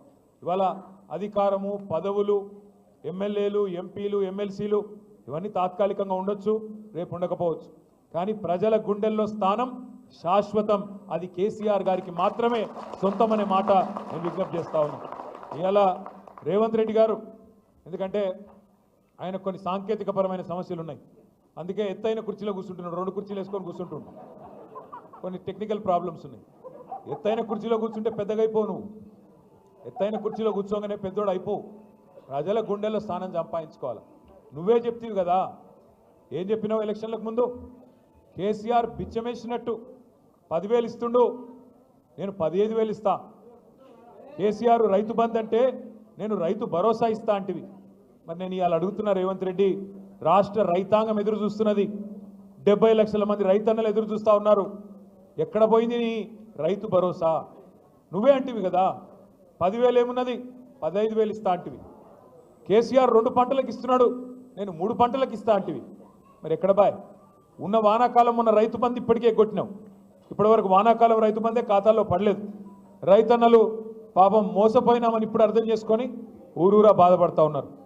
రుణమాఫీ అంటివి, ఏమంటివి అన్నాడు, రుణమాఫీ చేస్తా. కేసీఆర్ 1,00,000 రూపాయలు రుణమాఫీ చేస్తే మీరు రుణమాఫీ అయిన వాళ్ళు కూడా బ్యాంకు కురకండి, ఆగమాగం పొండి. కేసీఆర్ 1,00,000 రూపాయలు మీకు మాఫీ చేసినాడు, నేను 2 లక్షలు చేస్తా. లోన్ తెచ్చుకోకపోతే అర్జెంటుగా తెచ్చుకోండి. డిసెంబర్ 9, 2023 సోనియమ్మ బర్త్డే, వెంటనే సంతకం పెడతా అంటివి. మరి సోనియమ్మ బర్త్డే పోయిన సంవత్సరం అయిపోయింది, ఈ సంవత్సరం రానే వస్తున్నది, ఇంకో సంవత్సరం. మరి 2023 అన్నావు, అది పోయింది. సోనియా గాంధీ గారి బర్త్డే మళ్ళీ వస్తూనే ఉన్నది, ఇంకో వారం రోజుల్లో 10 రోజుల్లో. ఇంతవరకు ఏమైంది రుణమాఫీ అంటే సమాధానం లేదు. అదొకటే కాదు, ఒక సోనియా గాంధీ గారిని మోసం చేయలేదు, రాష్ట్రంలో 70 లక్షల మంది రైతులనే మోసం చేయలేదు. మొత్తం ఏ దేవుడు కనబడతా దేవుడి మీద ఒట్టు. యాదగిరి గుట్టకు పోయిండు, యాదాద్రి లక్ష్మీ నరసింహస్వామి మీద ఒట్టన్నాడు. వేములవాడ పోయిండు, రాజరాజేశ్వర స్వామి మీద ఒట్టన్నాడు. భద్రాచలం పోయినాడు, సీతారామస్వామి మీద ఒట్టన్నాడు. అలంపూర్ పోయినాడు, జోగులాంబ తల్లి మీద ఒట్టన్నాడు. ఇక్కడ హైదరాబాద్కి వచ్చి జూబ్లీహిల్స్ పెద్దమ్మ మీద ఒట్టన్నాడు. నిన్ననే దేవుళ్ళందరూ మీటింగ్ పెట్టుకున్నారంట. వీడెక్కడ దొరికిండ్రా నాయన, మనకు ఏడ కనబడితే ఆడ ఒట్లేస్తున్నాడు, వీడెక్కడ దొరికినాడు నాయన. ఎందుకంటే మనుషులను మోసం చేసే మనుషులను చూసినాం, దేవుళ్ళని మోసం చేసేవాడు మొదటివాడు వీడు. మీరు ఆలోచించండి, నేను చెప్పేది తప్ప ఒప్ప ఆలోచించండి. ఏమన్నావు నువ్వు? 15 ఆగస్టు వరకు మొత్తం రుణమాఫీ. ఇంకా ఆ రోజు ఎగిరెగిరి పడుతుంది. హరీష్ రావు యాడు నువ్వు మూసిలో దుంకు, గంగల దుంకు, రాజీనామా చేస్తావా సస్తావా అంటివి. ఇవాళ ఆడవే మరి నీ రుణమాఫీ. ఆఖరికి పోని హిందూ దేవుళ్ళని మోసం చేసినావు. ఆఖరికి మా జాంగీర్ పీర్ దర్గా కూడా పోయి అక్కడ కూడా ఒట్టు పెడుతుంది సరిగా. జాంగీర్ పీర్ దర్గా పోయి పాపం అక్కడ ఒట్లు పెట్టినాడు. ఒక్కరిని కాదు, అన్ని కుల. అచ్చా, మెదక్ చర్చిని కూడా ఉంచుకున్నాడా? మెదక్ చర్చిలో యేసుక్రీస్తు కూడా బాధపడుతున్నాడు అంటే వీడెక్కడ దొరికిండ్రా నాయన. అక్కడ పోయి చర్చిలో అక్కడ కూడా ఒట్టు పెట్టినాడు. ఏ దేవుణ్ణి వదలలేదు, ఏ కులాన్ని వదలలేదు, ఏ మతాన్ని వదలలేదు. అంటే ఇంత మోసం అంటే ఇవాళ నేను నిజంగా కూడా హైదరాబాద్ ప్రజలకి మాత్రం, మీ చైతన్యానికి మాత్రం జిహెచ్ఎంసీ పరిధిలో నేను శిరస్సు వంచి మీకు పాదాభివందనం చేస్తాను. రాష్ట్ర వ్యాప్తంగానేమో కాంగ్రెస్ పార్టీ మాటలు విని జిల్లాలలో పాపం కొంతమంది మోసపోయినారు. మా తమ్ముళ్ళు, మా అన్నలు, మా అక్కలు, చెల్లెలు కూడా ఫ్రీ బస్సు, తులం బంగారం అంటే కొంతమంది మోసపోయినారు. కానీ హైదరాబాద్ వాళ్ళు మాత్రం మోసపోలేదు. ఎందుకంటే కాంగ్రెస్ను చూసి వీళ్ళ మాటలు తెలుసు కాబట్టి, వీళ్ళ వ్యవహారం తెలుసు కాబట్టి రాజేంద్ర నగర్ కానీ, శేర్లింగంపల్లి కానీ మొత్తం 24 నియోజకవర్గాలు ఉంటే జిహెచ్ఎంసీ పరిధిలో ఒక్కటంటే ఒక్క సీటు కూడా కాంగ్రెస్కి ఇవ్వకుండా మీ చైతన్యాన్ని మీరు మాత్రం చూపెట్టినారు. సరే, మనం గెలిపించిన వాళ్ళు అప్పుడప్పుడు మన వాళ్ళు అనుకునే వాళ్ళు మనం మోసం చేయొచ్చు, వాళ్ళు తప్పు చేయొచ్చు. కానీ ఇందాక తమ్ముడు కార్తీక్ చెప్పినట్టు తప్పకుండా పశ్చాత్తాపపడే రోజు, బాధపడే రోజు. పెద్దలు అప్పుడెప్పుడో చెప్పినట్టు రాజకీయాల్లో హత్యలు ఉండవు, ఆత్మహత్యలు మాత్రమే ఉంటాయి. అందుకే మీరు గెలిపించిన మీ ఎమ్మెల్యే గారు ఆత్మహత్య చేసుకున్నాడు తప్ప మీరు తప్పు చేయలేదు. ఆయన పోయినా ఏమి కాదు పార్టీకి అని చెప్పి ఇవాళ పార్టీని మణికొండలో కావచ్చు, నార్సింగిలో కావచ్చు, బండ్లగూడలో కావచ్చు, శంషాబాద్లో కావచ్చు బ్రహ్మాండంగా కాపాడుకుంటూ ఎక్కడికక్కడ అద్భుతంగా నడుపుతున్న పోరాట పటిమని ప్రదర్శిస్తున్న మా నాయకులు మొత్తానికి హృదయపూర్వకంగా ధన్యవాదాలు. నేను మీతో ప్రార్థన, మీ అందరితో ప్రార్థన ఒకటే. నిజంగా కూడా గవర్నమెంట్లో ఉన్నప్పుడు ప్రజలకు సేవ చేసే భాగ్యం ఉంటుంది. ప్రజలని సంక్షేమ కార్యక్రమాల ద్వారా, అభివృద్ధి కార్యక్రమాల ద్వారా చేరుకునే అవకాశం ఉంటుంది. కానీ ప్రతిపక్షంలో ఉన్నప్పుడు నిజంగా ప్రజల పక్షాన కొట్లాడి ప్రజల గుండెల్లో శాశ్వతంగా స్థానం సంపాదించుకునే ఒక అరుదైన అవకాశం ఉంటుంది. ఇవాళ అవకాశం మా తమ్ముడు కార్తీక్ రెడ్డి గారికి వచ్చిందనే మాట నేను మీకు విజ్ఞప్తి చేస్తా ఉన్నాను. మీరు ఎంత గట్టిగా ప్రజల్లోకి పోతే చాలా సంతోషంగా ఉంది, చాలా సంతోషంగా ఉంది. మధ్యకాలంలో ఒక్కసారి కాదు కార్తీక్ రెడ్డి గారు నాకు ప్రత్యేకంగా ఫోన్ చేసి హైదర్ షా కోర్టులో, హైదర్గూడలో చాలామంది మనవాళ్ళు ఈ మూసీ వల్ల బాధపడుతున్న వాళ్ళు, మూసీ ప్రాజెక్ట్ అని ముఖ్యమంత్రి ఏదైతే ఢిల్లీకి మూటలు పంపేదానికి రంగం సిద్ధం చేస్తూ ఉన్నాడో దీనివల్ల బాధపడుతున్న వాళ్ళు ఉన్నారు. అంటే నేను ఒకటే అన్నాను, మన పార్టీ ఆఫీస్కి ఎప్పుడైనా రావచ్చు ఎవరైనా బాధితులు, తప్పకుండా వారికి స్వాగతం. అంటే ఒకరు కాదు, ఇద్దరు కాదు, దాదాపు 500-600 కుటుంబాలు ఇక్కడికి వచ్చి సబితక్కని, మన నాయకులని, మనందరినీ కలిసి మీరు మా దగ్గరికి రండి అంటే రాజేంద్ర నగర్ నియోజకవర్గం అంతా 2-3 డివిజన్లు తిరిగిన మత్తాపూర్ కానీ, హైదర్ షా కోర్టు కానీ, పక్కనే అటు బౌద్ధపురాకు మన కారువాన్ దగ్గర ఉండే ప్రాంతం కానీ మొత్తం తిరిగినాం. కిషన్ బాగ్ కూడా వచ్చినాం. అక్కడ పోతే హిందూ లేదు, ముస్లిం లేదు, ఏమీ లేదు. బుర్కా కప్పుకున్న మా ఆడబిడ్డలు ఉన్నారు. వాళ్ళు వచ్చి అంటున్నారు, హమ్కో సబ్ పతా చల్ గయా సాబ్, మాకు ఎవడు మా దోస్తు ఎవడు దుష్మన్ అర్థమైంది, మా కష్టంలో ఎవడున్నాడో మాకు అర్థమైంది. 40-50 ఏళ్ళకేంచి ఇక్కడ ఇల్లు కట్టుకొని ఉంటున్నాం. ఇలా మమ్మలను అక్రమణదారులు అంటున్నారు, కబ్జాకోర్లని ముద్రేస్తున్నది ప్రభుత్వం. రిజిస్ట్రేషన్లు అయినాయి, ప్రభుత్వమే రిజిస్ట్రేషన్ చేసింది, పైసలు కట్టించుకున్నది, పర్మిషన్లు ఇచ్చింది, పైసలు కట్టించుకున్నది, ట్యాక్సులు కడుతున్నాం ప్రతి సంవత్సరం, గర్పట్టి కడుతున్నాం, హౌస్ ట్యాక్స్, ప్రాపర్టీ ట్యాక్స్ కడుతున్నాం, నల్ల బిల్లు కడుతున్నాం, కరెంటు బిల్లు కడుతున్నాం, అన్ని కడుతున్నాం. అన్ని గట్టంగా ఇయ్యాల మమ్మల్ని దొంగలు, కబ్జాకోరులు, ఆక్రమణదారులు అని చెప్పి బద్నాం పెడుతున్నారన్నా. ఒక్కొక్క ఇల్లు విలువ 2 కోట్లు 3 కోట్లు ఉంటుంది. ఎందుకంటే హైదరాబాద్లో 60 గజాలు 50 గజాలు ఉన్నా ఇక్కడ బంగారం లాంటి భూమి, ఇక్కడ బంగారం లాంటి మరి మట్టి, అట్లాంటిది ఇవాళ అది ఇడిచిపెట్టి అది కూలగొడతాం. నువ్వు బయలుదేరి ఎక్కడనో కేసీఆర్ గారు కట్టించి వీళ్ళకి అప్పచెప్పిన డబల్ బెడ్రూమ్ నీకు ఇస్తాం అని చెప్పి అత్త సొమ్ము అల్లుడు దానం చేసినట్టు ఇవాళ కేసీఆర్ కట్టించిన డబుల్ బెడ్రూమ్లకు పంపుతా అని చెప్పి రేవంత్ రెడ్డి చెప్తున్నాడు. అన్న, కోట్ల రూపాయల ఆస్తి మా పిల్లల కోసం ఉండిపోతుందేమో అనుకుంటే ఈ దుర్మార్గుడు ఇట్లా చేస్తున్నాడని చెప్పి మాకు వచ్చి బాధపడతా ఉన్నారు. మా దగ్గరకు వచ్చి ఇవాళ నాకు సబితాకి ఇప్పుడే గుర్తు చేసినారు. బీజేపీ నాయకులు, కేంద్ర మంత్రి కిషన్ రెడ్డి గారు, బీజేపీ నాయకులు కూడా ఇవాళ మూసీ పక్కన పోయి పండుకుంటారంట. మూసీ కాడ పోయి వాళ్ళు కూడా పండుకుంటారంట. ముఖ్యమంత్రి సవాల్ను స్వీకరిస్తూ వాళ్ళేదో చేస్తూ ఉన్నారంట. చాలా సంతోషం. ఒక 2 నిమిషాలు మీకు ఈ మూసీలో జరుగుతున్న దోపిడీ గురించి కూడా చెప్పవలసిన బాధ్యత మా మీద ఉన్నది. ఎందుకంటే రాజేంద్ర నగర్ నుంచే మూసీ ప్రవహించేది కిందికి. మీ మంచిరేవుల కాంచి మొదలై కిందికి మూసీ మళ్ళీ కిందికి అటు అంబర్పేటకు కిందికి వెళ్ళి ఇంకా మన ఉప్పల్ నియోజకవర్గం అటు కిందికి పోతుంది. ఒక 2 నిమిషాలు జాగ్రత్తగా వినండి. ముఖ్యమంత్రి గారు ఈ మధ్యన ఒక పల్లవి పదే చెప్పిస్తున్నాడు. మూసీ పునరుజ్జీవం అంటున్నాడు. మూసీకి పునరుజ్జీవం అంటే తిరిగి జీవం పోయడం. ఉస్కో ఫిర్సే జిందా కర్నా మూసీని తిరిగి జీవం పోస్తా అంటున్నాడు. అంటే ఏమిటిది? 60-70 ఏళ్ళకేంచి స్వాతంత్రం వచ్చిన నాటి నుంచి మూసీలోకి మురికి నీరు నిరాటంకంగా పోతానే ఉన్నది. ముఖ్యమంత్రి గారు ఎట్లా మాట్లాడుతున్నాడంటే అదేదో మూసీని వీళ్ళేదో బంగారం లాగా మనకు చందమామలాగా మనకు అప్పజెప్పిపోయినారు 2014లో, దాన్ని మనం అంతా మసిబూసి పాడు చేసి ఖరాబ్ చేసినాం అన్నట్టు మాట్లాడుతున్నాడు. ఒకసారి యాద్ చేసుకోండి, 2014 నాటికే మూసీ మురికి కుప్పంగా మారిన మాట వాస్తవం కాదా? 50-60 ఏళ్ళు కాంగ్రెస్ పరిపాలన, 15-20 ఏళ్ళు తెలుగుదేశం పరిపాలన, ఆ రెండిట్లో ఉన్నది ఇదే రేవంత్ రెడ్డి కాదా? గతంలో తెలుగుదేశంలో ఉన్నాడు, ఇప్పుడు కాంగ్రెస్లో ఉన్నాడు. ఈ 2 పార్టీలు కారణం కాదా మూసీ మురికి కుప్పంగా మారడానికి? మరి మనం ఏం చేసినాం? 14 తర్వాత ఏం చేసినామంటే ప్రణాళికబద్ధంగా మూసీని మంచిగా చేయాలి, శాశ్వతంగా రాజేంద్ర నగర్ కావచ్చు, అదేవిధంగా అది కార్వాన్ కావచ్చు, బహదూర్పురా కావచ్చు, అంబర్పేట కావచ్చు, ఉప్పల్ కావచ్చు, హైదరాబాద్లో ఏ ప్రాంతాలు, ఎల్బీ నగర్ కావచ్చు, ఏ ప్రాంతాల నుంచి అయితే మూసిపోతున్నదో దాని పరివాహక ప్రాంతంలో అటు ఇటు उसके इतराफ में जो बच्चे हमारे हैं जो गरा हैं, किसी को तकलीफ नहीं पहुंचना बल्कि बहुत कोशिश हम करें. क्या करें? ఏం చేసినాం మూసీకి మేము? ఒక 2 నిమిషాల్లో చెప్తాను నేను మీకు. పేదవాళ్ళ కడుపు కొట్టలేదు, పేదవాళ్ళ గూడు గూలగొట్టలేదు, కానీ దాన్ని మంచిగా చేసే ప్రయత్నం చేసినాం. హైదరాబాద్లో మీకు ఒక చదువుకున్న వాళ్ళు సీనియర్ సిటిజన్స్ కూడా చాలామంది ఉన్నారు, విద్యావంతులు ఉన్నారు. మీకు అర్థమవుతే 10 మందికి చెప్తారు, అందుకే ఇంత వివరంగా చెప్తా ఉన్నా. నేను 8 ఏళ్ల పాటు మున్సిపల్ శాఖ మంత్రిగా పనిచేసినాను కాబట్టి ఆ అనుభవంతో చెప్తా ఉన్నా. మూసీలోకి మనకు హైదరాబాద్ భౌగోళికంగా ఎట్లుంటుందంటే ఇట్లా ఇట్లా ఒక యూ షేప్లో, వి షేప్లో ఉంటుంది, యూ షేప్లో ఉంటుంది. ఇట్లా మొత్తం ఎక్కడ ఒక నీటి చుక్కబడ్డ హైదరాబాద్లో మురికి నీరు ఎక్కడి నుంచి వచ్చినా జిహెచ్ఎంసీ పరిధిలో 90% పైగా గ్రావిటీ ద్వారానే మూసీలోకి వస్తుంది. నాలాల ద్వారా, కాలువల ద్వారా, స్టామ్ వాటర్ డ్రైన్స్ అనండి, డ్రైనేజీలు అనండి, మొత్తంగా 90% పైగా మురికి నీరు లేదా వర్షపు నీరు మూసీలోకే వస్తుంది.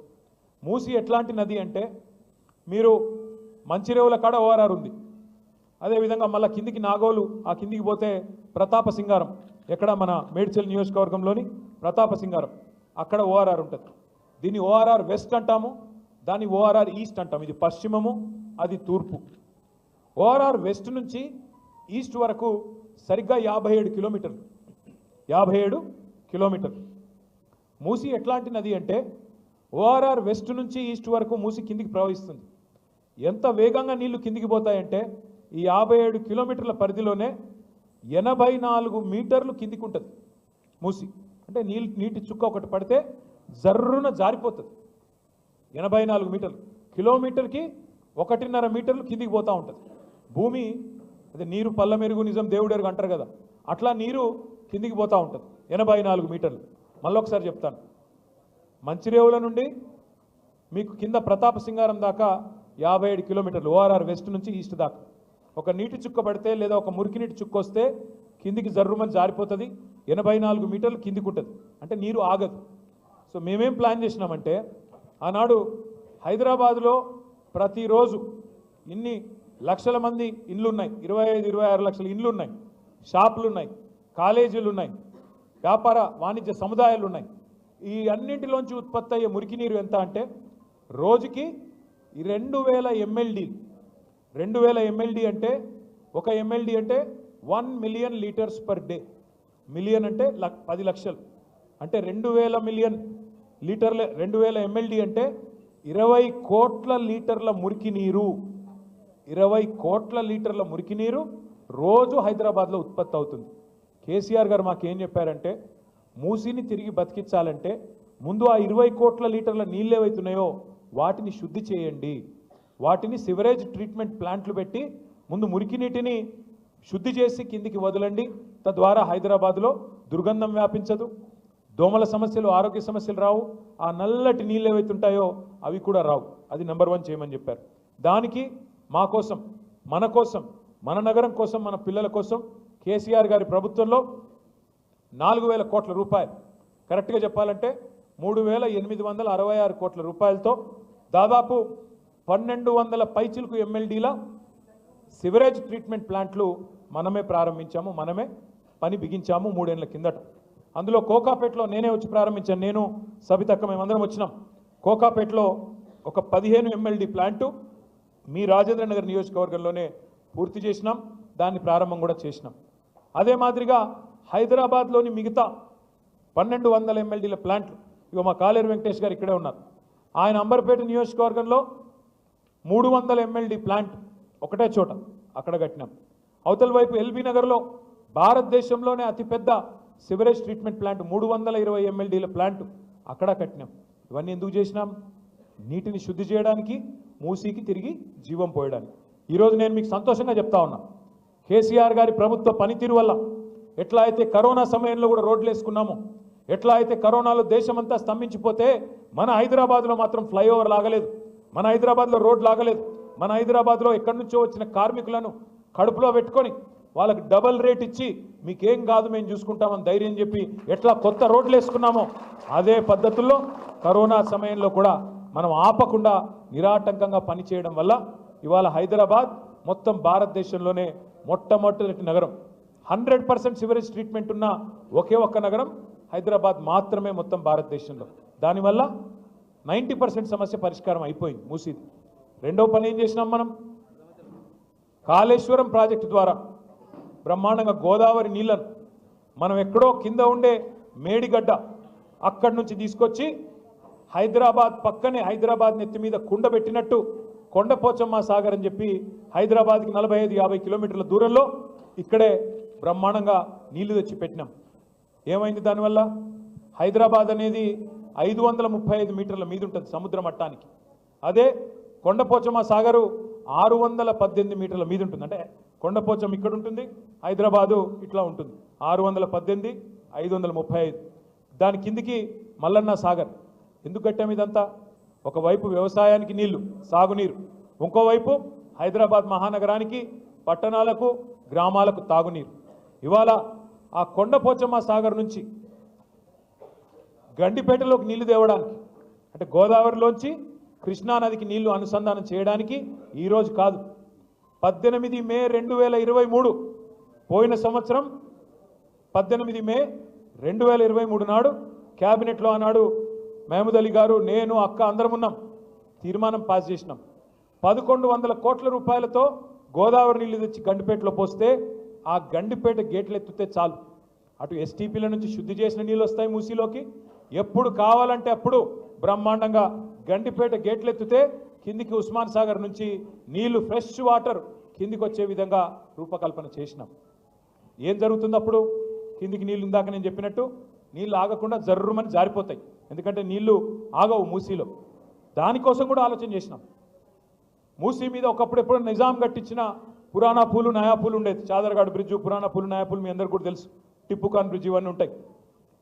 మన ప్రభుత్వం వచ్చిన తర్వాత కేసీఆర్ గారి నాయకత్వంలో కొత్తగా మా వెంకటేష్ గారు ఒకసారి వచ్చి మూసారంబా అక్కడ ఊకే సమస్య అవుతున్నది, మనం మంజూరు చేయాలంటే మంజూరు చేసినాము. 15 బ్రిడ్జులు 15 బ్రిడ్జులు మంజూరు చేసినాం మూసీకి అడ్డంగా. ఆ బ్రిడ్జిల కిందనే చెక్ డ్యామ్ కూడా కట్టాలనుకున్నాం. ఏమవుతుంది దానివల్ల?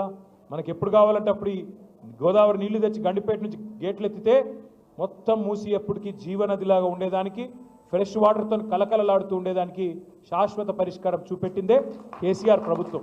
కాకపోతే ఇక్కడ ముఖ్యమైన పాయింట్ ఒకటే, 3,866 కోట్ల రూపాయలతో ఎస్టీపీల నిర్మాణం పూర్తయిపోయింది. ఇప్పుడు కేవలం రేవంత్ రెడ్డి చేయాల్సింది ఒకటే ఒక్క పని, 1,100 కోట్ల రూపాయలతోని ఆ గోదావరి నీళ్లు తీసుకొచ్చి గండిపేటలో పోస్తే చాలు. ఆయన కొత్తగా చేయాల్సింది ఏమీ లేదు. పేదవాడి కడుపు కొట్టాల్సిన అవసరం లేదు, వీళ్ళను మెడలు బట్టి నూకాల్సిన అవసరం లేదు, పట్టి బయట పారాల్సిన పని లేదు.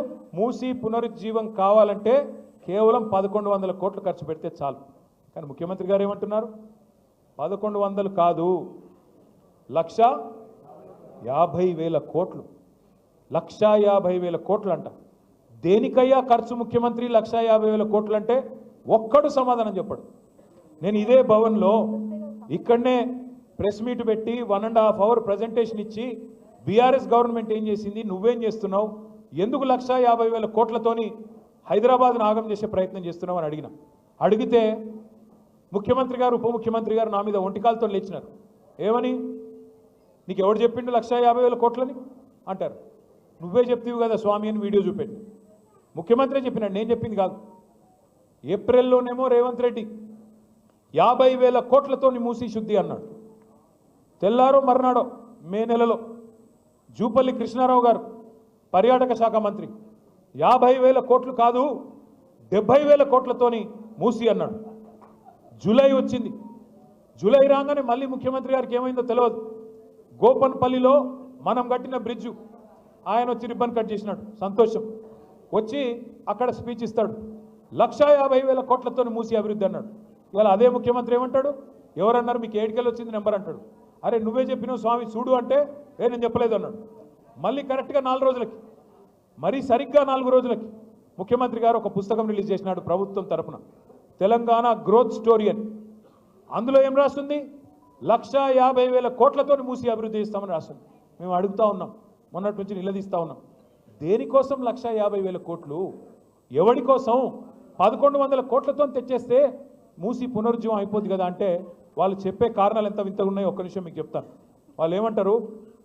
మూసి పక్కల 2 పక్కల బఫర్ జోన్ ఉన్నది, బఫర్ జోన్లో ఉన్న వాళ్ళను ఎలగొడతాం, ఖాళీ చేస్తాం. నేను ఇవాళ ఇక్కడికి వచ్చిన మా ఆడబిడ్డలను అన్నదమ్ముల్ని ఒక్కటే మాట ఆలోచించమని కోరుతున్నా. మీరే రిజిస్ట్రేషన్లు చేస్తురి బఫర్ జోన్లో, మీరే పర్మిషన్లు ఇస్తురి, మీరే ట్యాక్స్ కట్టించుకుంటురి, మీరే ఇన్ని రోజులు ప్రాపర్టీ ట్యాక్స్ వసూలు చేస్తురి, మీరే రోడ్లు వేస్తురి, మీరే గవర్నమెంట్గా మోరీలు కడుతురి. ఇవాళ వచ్చి అక్కడ ఉన్న ఒక మల్లయ్య గారి ఇల్లేమో అల్లకెళ్ళి మురికి నీరు వస్తుంది, బఫర్ జోన్లో ఉన్నది, మూసి చెడిపోతుంది, కాబట్టి మల్లయ్య ఇల్లు కూలగొట్టాల. మరి నేను అడుగుతా ఉన్నా ముఖ్యమంత్రి, మల్లయ్య ఇల్లు కూలగొడతావు, మరి రేపు బఫర్ జోన్లో నువ్వే ఒక పెద్ద రియల్ ఎస్టేట్ కంపెనీకి వాడికి ఇచ్చి వాడు మాల్ కడతాడు, మల్లయ్య ఇల్లు కూలగొట్టి మాల్ కడతాడు. మల్లయ్య ఇంట్లోకి వెళ్ళేమో మురికి నీరు వస్తుంది, మాల్లోకి వెళ్ళేమో సుగంధం వస్తుందా? మాల్లో కూడా అదే మురికి నీరు కదా వచ్చేది. ఇంకా మల్లయ్య ఇంట్లోకి వెళ్ళి వచ్చిన దానికంటే 1000 రెట్లు ఎక్కువ వస్తుంది. కానీ అది బాగట, ఇది బాగా కాదంట. నేను అందుకే అడుగుతా ఉన్నా, ముఖ్యమంత్రి సమాధానం చెప్పు. బఫర్లో మల్లయ్య ఇల్లు ఉండకూడదు ఎట్లా, మాల్ ఉంటుంది ఎట్లా? సమాధానం చెప్పు. ఎవడి కోసం 1,50,000 కోట్లు పెడతానంటున్నావు? దేనికోసం పెడతానంటున్నావు? మాకు అర్థమవుతున్నది. మూసీ మే లూటో ఢిల్లీ మే బాటో, మూసీలో లూటో ఢిల్లీ మే బాటో. ఎందుకు? నీ బాసులు ఢిల్లీలో ఉన్నారు, వాళ్ళ కోపం వస్తే నీ తుమ్మితో ఊడిపోయే ముక్కు నీది, ఎప్పుడు ఊసిపోతుందో తెలియదు. రాహుల్ గాంధీకి మూటలు పంపకపోతే ఆయన ఊకోడు, మళ్ళీ పైన ఇంకా ప్రియాంక గాంధీ గారు ఉన్నారు, ఇంకా చాలామంది పెద్దలు ఉన్నారు, వాళ్ళకు మూటలు పంపాల్సిందే.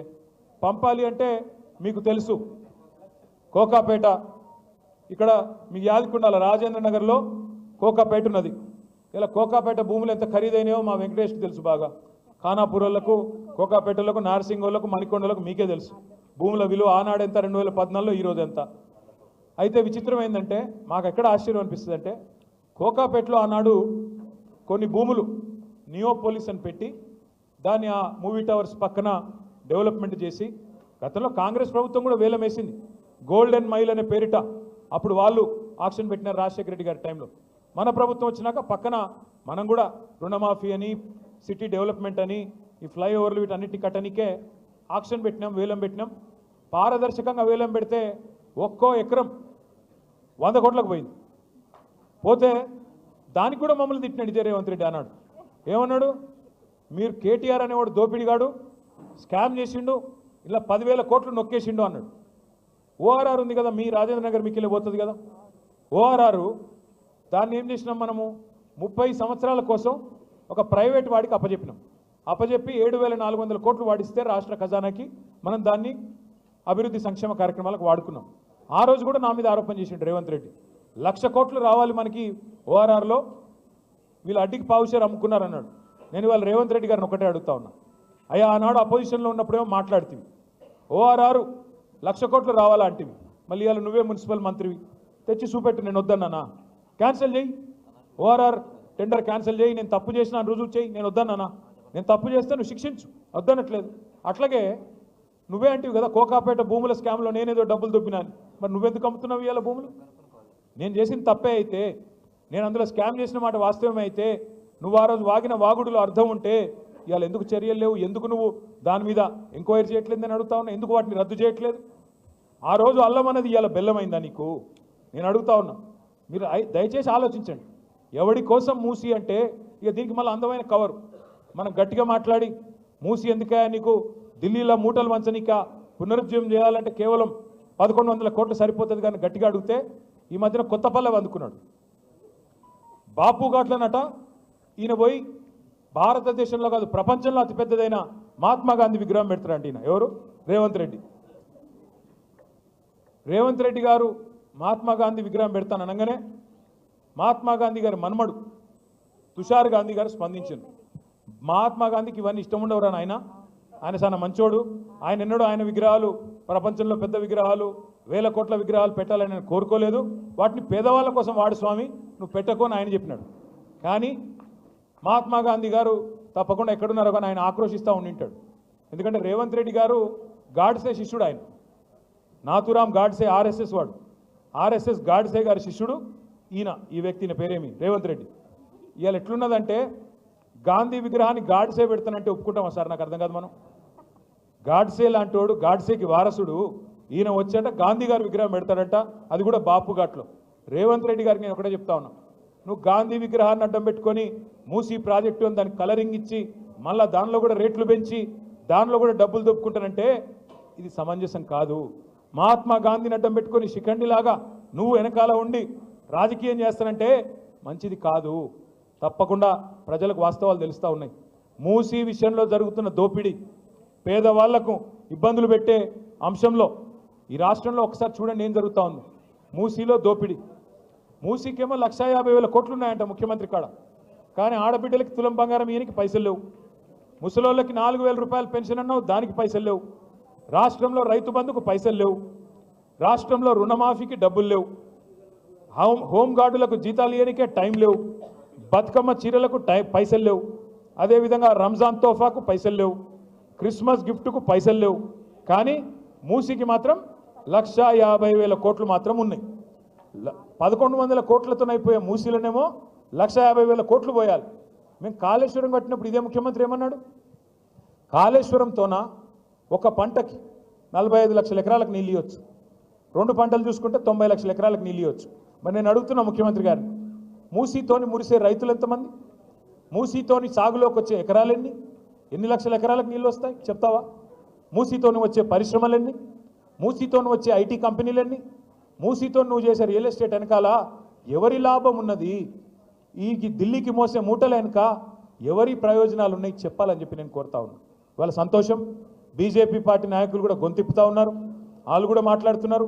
మూసి పక్కనే పండుకుంటామంటున్నారు. వాళ్ళకు కూడా నేను విజ్ఞప్తి చేస్తా ఉన్నా, మాట్లాడండి, గట్టిగా అడగండి. 1,50,000 కోట్లు ఎవరు అబ్బసొత్తు అని చెప్పి ఖర్చు పెడుతున్నాడు ముఖ్యమంత్రి, అడగమని చెప్పి నిలదీయమని చెప్పి వారిని కూడా అడుగుతా ఉన్నా. కానీ అడగడంతోనే ఆగిపోకండి. ముఖ్యమంత్రి గారు దోపిడీ చేస్తున్నాడని ప్రధానమంత్రి మాట్లాడతాడు. ముఖ్యమంత్రి గారు దోపిడీ చేస్తున్నాడని ప్రధానమంత్రి గారు మాట్లాడుతున్నారు.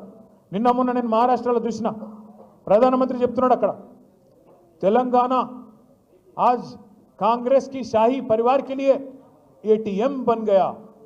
తెలంగాణ ఏటీఎం అయిపోయింది కాంగ్రెస్ పార్టీకి అని ప్రధానమంత్రి నరేంద్ర మోడీ గారు మాట్లాడుతున్నారు. ప్రధానమంత్రి గారిని అడుగుతా ఉన్నా, తెలంగాణ ఏటీఎం అయిపోతే మరి మీరేం చేస్తున్నారు స్వామి? మీరెందుకు కాంగ్రెస్ దోపిడీని ప్రశ్నిస్తలేరు?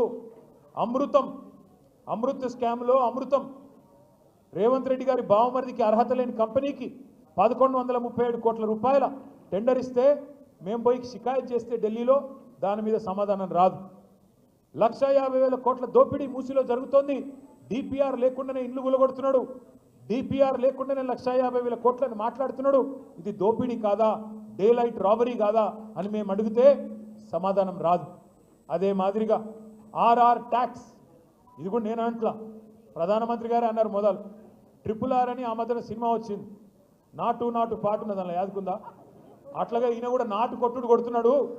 ఆ RRR కలెక్షన్ కంటే ఈయన ఆర్ఆర్ కలెక్షన్ ఎక్కువైపోయింది అని ప్రధానమంత్రి గారు స్వయంగా చెప్పినారు. చెప్పిన తర్వాత ఈ రోజు వరకు కూడా యాక్షన్ లేదు.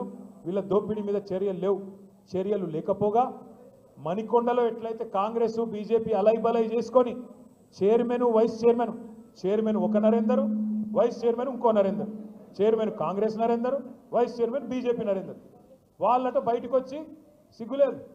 బీజేపీ బీఆర్ఎస్ ఒకటే అని మాట్లాడతారు, బయటకు వచ్చి బీజేపీ బీ టీం బీఆర్ఎస్ అని ఒకటి మాట్లాడతాడు. నేను అడుగుతున్నా, మణికొండలో ఎవరు కలిసి కాపురం చేస్తూ ఉన్నారు? మక్తల్లో ఎవడు కలిసి కాపురం చేస్తున్నాడు? భువనగిరిలో ఎవడు కలిసి కాపురం చేస్తున్నాడు? మున్సిపాలిటీలో ఒకడు చైర్మన్, ఇంకోడు వైస్ చైర్మన్. ఒక్కడు చూపెడతావా? మొత్తం తెలంగాణలో బీజేపీ ఉన్ను టీఆర్ఎస్ కలిసి అధికారం పంచుకున్నది ఒక్కటన్నా చూపెడతావా? ఎక్కడా లేదు. కానీ ఇవాళ ఇష్టం వచ్చినట్టు మాట్లాడుతూ ఉంటారు. నేను మీద అందరితో ప్రార్థన ఒకటే, ఇవాళ బీజేపీ అనే పార్టీ కాంగ్రెస్కు రక్షణ కవచంలాగా మారింది. ఇవాళ కేంద్ర సహాయ మంత్రులు ఒక ఆయన బండి సంజయ్ కుమార్ గారు, ఆయన కేంద్ర సహాయ మంత్రి కాదు, రేవంత్ రెడ్డి సహాయ మంత్రి. రేవంత్ రెడ్డికి ఎప్పుడు కష్టం వచ్చినా ముందు ఆయన మీద రెప్ప వాలకుండా, కష్టం వచ్చినా వెంటనే రక్షణ కవచంలాగా సహాయ మంత్రి కాపాడుకుంటా ఉన్నాడు. మేము రేవంత్ రెడ్డిని తిరిగితే, రేవంత్ రెడ్డి మీద విమర్శ చేస్తే బీజేపీ వాళ్ళకు రోషం వస్తున్నది. రఘునందన్ రావు, విశ్వేశ్వర్ రెడ్డి మీ ఎంపీ పుణ్యాత్ముడు, తర్వాత ఈయన ఇంకొక ఆయన పేరేది ఉండే కాదు అరవింద్, ఈ నలుగురు ఇవాళ రేవంత్ రెడ్డికి రక్షణ కవచం. నలుగురు బీజేపీ ఎంపీలు. మీరు ఆలోచించండి, వాళ్ళు రేవంత్ రెడ్డి పార్టీలు ఉన్నారా లేక బీజేపీలో ఉన్నారా? అప్పుడప్పుడు సరే మనకు కూడా కన్ఫ్యూజన్ ఉందనుకోండి, రేవంత్ రెడ్డి గారు కాంగ్రెస్లో ఉన్నాడా బీజేపీలో ఉన్నాడా అని మనకు కూడా కన్ఫ్యూజన్ ఉంది. ఎందుకంటే మీరు చూడండి జాగ్రత్తగా, పైన రాహుల్ గాంధీ పాపం ఆయన అమాయకుడు, ఆయనకేం తెలియదు, ఏం రాసిస్తే చదువుతాడు ఆయన పాపం. ఆయన లీడర్ కాదు, రీడర్.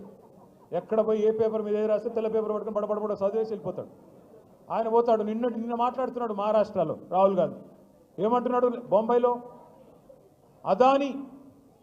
అదానికి మొత్తం 1,00,000 కోట్ల విలువ చేసే ధారావి సొమ్ములు, ధారావి భూమి దారాదత్తం చేస్తున్నది బీజేపీ అని అక్కడ అదానిని వ్యతిరేకిస్తూ రాహుల్ గాంధీ మాట్లాడతాడు. మరి ఇక్కడేం జరుగుతున్నది? అదే అదాని మంచోడు, చాలా మంచివాడు, ఆయన మించిన ఉత్తముడు లేడు, అద్భుతమైన మనిషి అని చెప్పి రేవంత్ రెడ్డి గారు రోజు ఆయనతో రాసుకొని పుసుకొని తిరుగుతూ ఉన్నారు. నేను ఊరికేనే అనడం లేదు, ఏదో కావాలని విమర్శలు చేయడం కాదు. ఇవాళ బీజేపీ రక్షణ కవచంలాగా మారింది కాంగ్రెస్కు. ఇద్దరు కలిసి మన మీద పగబట్టిండ్రు అనే మాట నేను ఉత్తగానే అంటలేను. పొంగులేటి శ్రీనివాసరెడ్డి గారు అని ఒక మంత్రి ఉన్నాడు, బాంబుల శాఖ మంత్రి. ఆయన అమావాస్య కొన్నాడు బాంబులు, కార్తీక పౌర్ణం కూడా వెళ్ళలేదు, ఇంకా దీపావళి పోయింది, కార్తీక పౌర్ణం పోయింది, కానీ ఆ బాంబులు పెళ్తనే లేవు, తుస్సు బాంబులని. అయితే ఆయన తుస్సు బాంబుల మంత్రి గారు, ఆయన ఇంటి మీద ఈడీ రైడ్ అవుతుంది, బాంబుల శాఖ మంత్రి మీద. ఇప్పటికీ 45 రోజులైంది, 45 రోజులైంది ఈడీ రైడ్ అయ్యి. అదే ఈడీ కవిత గారింటి మీదకి పోతే, అదే ఈడీ ఇంకొకరి ఇంటి మీదకి పోతే నిమిషం వస్తాయి వార్తలు బయటికి. ఇంత దొరికింది, అంత దొరికింది, బంగారం పెన్ను దొరికింది, సిల్వర్ పిన్ను దొరికింది, ఇవన్నీ వస్తాయి. మరి కొంగులేటి శ్రీనివాసరెడ్డి ఇంట్లోకేమో రెండు కౌంటింగ్ మెషిన్లు పంపితేవి కదా, నోట్ల కట్టలు ఉన్నాయని చెప్పినారు. రెండు కౌంటింగ్ మెషిన్లు పంపినారు. 45 రోజులైన తర్వాత అక్కడ ఇక్కడ కాంగ్రెస్ వాడు మాట్లాడాడు, ఈడీ వాడు మాట్లాడాడు, బీజేపీ వాడు మాట్లాడాడు. శ్మశాన నిశ్శబ్దం.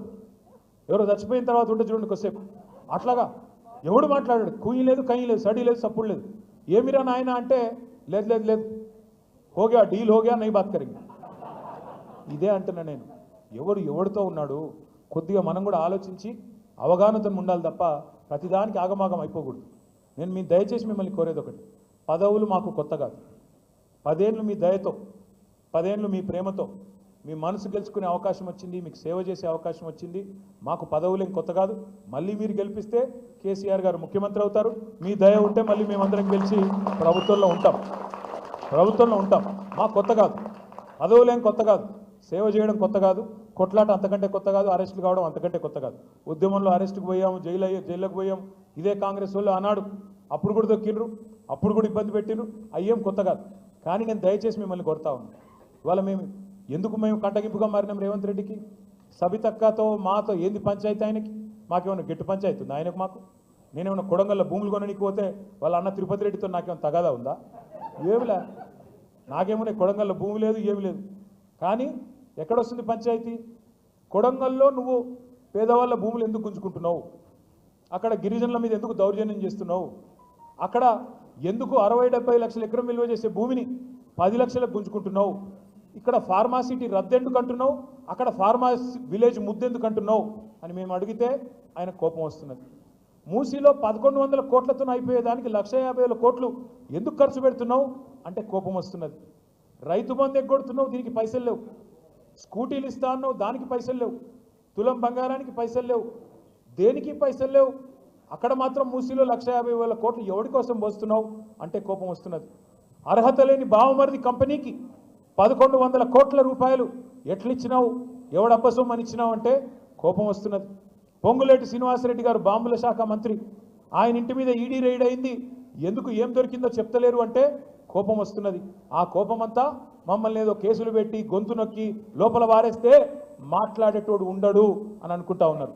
కానీ నాకైతే ఇవాళ మీ మణికొండ వాళ్ళని చూసిన తర్వాత అనిపిస్తున్నది, మేము జైల్లోకి పోతే ఒక్క మణికొండ నుంచే నాకు తెలిసినంత వరకు 10,000 మంది తయారవుతారు.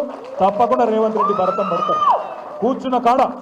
కూర్చున్న కాడ నిలదీసే శక్తులు, నిలదీసే కేసీఆర్లు, నిలదీసే మా సబితక్కలు ఎంతోమంది ఉన్నారు. మాకు ఆ భయం లేదు. మేము మిమ్మల్ని కోరేది ఒకటి, ఇంకా పోరాటం అయిపోలేదు, ఇప్పుడే ప్రారంభమైంది. 4 ఏళ్ళు ఉన్నది ఈ దౌర్జన్యం, ఈ రౌడీ రాజ్యం. వీళ్ళని తట్టుకోవాలా, నిలబడాలా, ప్రజలను అప్రమత్తం చేస్తూనే ఉండాలా.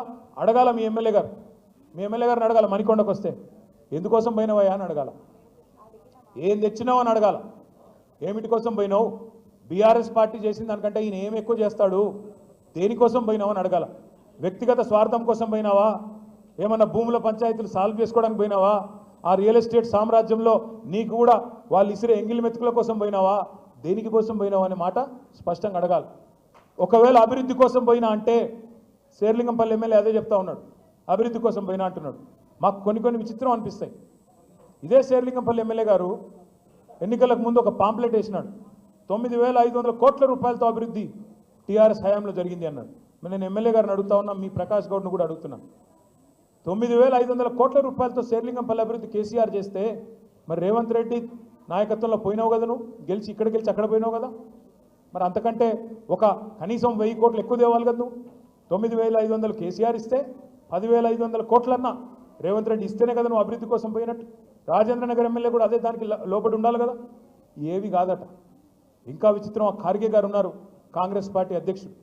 ఆయన నిన్న మొన్న మహారాష్ట్రలో గొప్ప ఉపన్యాసం ఇచ్చినాడు, మహానుభావుడు. బీజేపీ పార్టీ మేకలు కొన్నట్టు కొంటున్నది ఎమ్మెల్యేలను అని చెప్పి మహారాష్ట్రలో తిడుతున్నాడు బీజేపీని. నేను ఇన్వైట్ చేసిన ఖార్గే గారిని, అయ్యా ఖార్గే గారు ఒకసారి తెలంగాణకు రండి, ఇక్కడ కూడా మేకల మండీలో కాంగ్రెస్ బాగా కొంటున్నది, మా మేకలు కూడా కొన్ని తప్పిపోయి కాంగ్రెస్ శిబిరంలో తిరుగుతున్నాయి, ఆ మేకలను పట్టుకొచ్చుకుందాం, నువ్వు రా స్వామి అన్న. ఇలా నేను అడుగుతున్నా ప్రకాష్ గౌడ్ని, గాంధీని, యాదయ్య గారిని, ఇంకా మిగతా 10 మంది ఎమ్మెల్యేలు ఎవరైతే పోయినారో దమ్ముందా మీడియా ముందుకు వచ్చి నాలాగా నిలబడి ఏ పార్టీలో ఉన్నావో చెప్పే దమ్ముందా అని అడుగుతున్నాను నేను ఈరోజు. కనీసం నువ్వు కాంగ్రెస్ వాడివా, బీఆర్ఎస్ వాడివా, ఏ పార్టీ వాడివో చెప్పే పరిస్థితి ఉందా? సిగ్గుందా? ఎందుకు ఇంత భయం? పదవులను గబ్బిలాలు కదా చూరు పట్టుకొని వెళ్ళాడినట్టు పదవులు పట్టుకొని వాటి కోసం ఈ పార్టీలో ఉన్న ఆ పార్టీ అని చెప్తావా? ఈరోజు ఏ పార్టీ తెలియదు అయిన దానికి. కాంగ్రెస్లో ఉన్నాడా, బీఆర్ఎస్లో ఉన్నాడా, త్రిశంకు స్వర్గంలో ఉన్నాడా? దీన్ని ఏమనాలి మనం?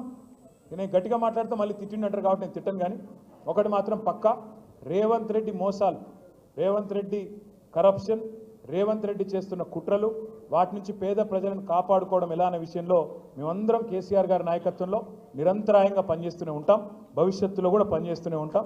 మీరు తప్పకుండా రాజేంద్ర నగర్లో కార్తిక్ రెడ్డి గారి నాయకత్వంలో ఎక్కడికక్కడ కొత్త కమిటీలు వేసుకుందాం. రాజేంద్ర నగర్ ఉప ఎన్నిక తప్పదు, రాజేంద్ర నగర్లో బై ఎలక్షన్ తప్పదు. తప్పకుండా రేపటి రోజున గులాబీ జెండా ఎగిరే విధంగా అందరం కలిసికట్టుగా కష్టపడదాం. మీకే కష్టం వచ్చినా సవితమ్మ ఉన్నారు, నేనున్నాను, మహమూద్ భాయ్ ఉన్నారు, మొత్తం వేదిక మీద కూర్చున్న నాయకులందరం క్షణం ఆలస్యం చేయకుండా మీకోసం పరుగున వస్తాం. ఎవ్వరూ భయపడాల్సిన పని కానీ బాధపడాల్సిన పని కానీ ఉండొద్దు అని చెప్పి కూడా కోరుకుంటూ మనస్ఫూర్తిగా మీ అందరికీ స్వాగతం తెలుపుతూ జై తెలంగాణ. అంతేనా? గట్టిగా